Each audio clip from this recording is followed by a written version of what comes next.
Fear is one of the main tactics that the devil uses to stop you from fulfilling your dreams and from doing what God has called you to do.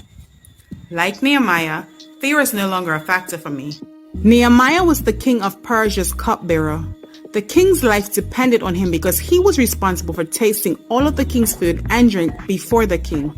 But God had called Nehemiah to something even greater.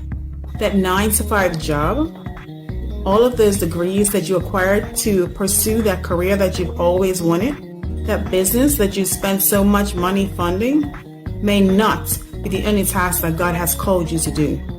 Nehemiah was a praying man, and God trusted him with a great task as a contractor to rebuild the walls of Jerusalem. Israel's enemies had torn down the walls and burnt down the gates. Nehemiah was a great leader, and the people of Jerusalem followed his orders, but they had much opposition.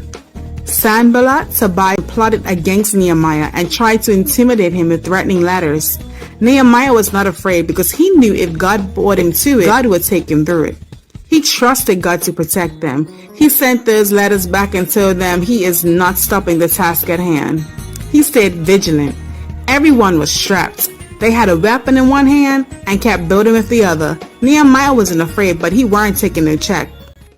I know you've probably experienced so-called friends, even family members, trying to discourage you, make you fearful, or even discredit you and chat you behind your back too. Tobiah's father-in-law was a feared man, and his son had married into a great family. Hence, some of Nehemiah's own nobles in Judah had joined allegiance with Tobiah and were paid by Tobiah to tell them everything that Nehemiah was saying about him when they were bigging him up. When that didn't work, and they couldn't intimidate and discredit Nehemiah, his enemies went as far as hiring prophets like Shemaiah, prophetesses like Noadiah to prophesy against Nehemiah. But he knew God for himself. He had discernment. He knew God hadn't told them those lies. He weren't running and hiding from nobody. Fear was not a factor for Nehemiah. He was brave enough to taste the king's food in case it was poison. Why would he be running from those fools? If you're like me, you've heard, you're not ready yet. You can't manage that. Do you see what they have to do? Or the most recent was, you do great work, but all that extra stuff is not necessary. Like Nehemiah, fear is no longer a factor for me. God's work must go on, saints. Don't get distracted by what people say or what people do.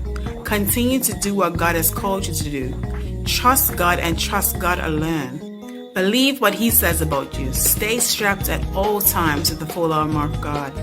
Stay under the blood. And remember, ask God for discernment. Not everyone that's in the boat is rowing. Some are actually drilling holes.